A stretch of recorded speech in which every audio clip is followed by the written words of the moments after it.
repères culturels, tant du point de vue des méthodes que du point de vue des représentations, voire du point de vue des comportements.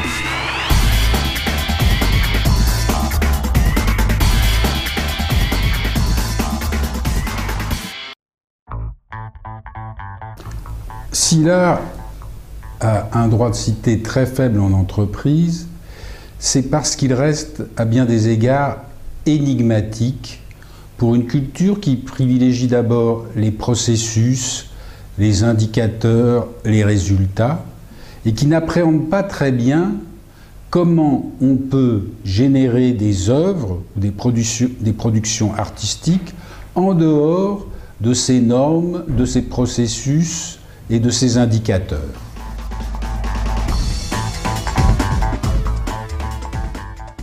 L'entreprise n'est pas que cerveau gauche, sinon elle serait dénuée des passions et des partialités propres aux êtres humains.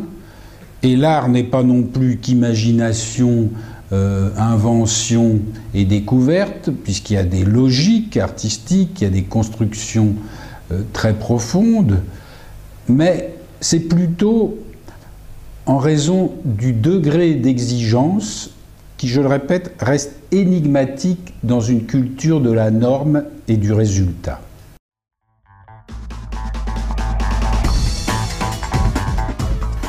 Donc si l'art n'est qu'un vernis culturel ou la manifestation de l'hypertrophie d'un ego pour l'image d'un chef d'entreprise, là, on pourrait dire que sa fonction reste très faible, c'est une fonction de relations publiques, une fonction de notoriété, mais qui n'a rien à voir avec les précédentes questions, ce que les précédentes questions évoquaient, à savoir en quoi la pratique artistique peut-elle éclairer les pratiques professionnelles.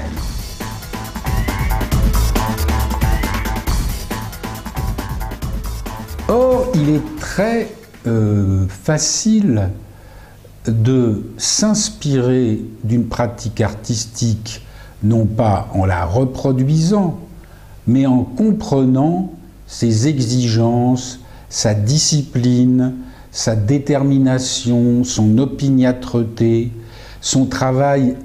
le travail exceptionnel que la pratique artistique exige. Et donc, les entreprises seraient bien inspirées de voir combien les artistes mènent à un point d'aboutissement parfois sans égal une pratique culturelle, mais une pratique humaine, que les entreprises sont très loin d'approcher, même lorsqu'elles ont des processus de création ou des processus de production bien réglés. Très loin d'approcher parce que le degré d'exigence et d'accomplissement reste très éloigné de ce qu'elles peuvent faire.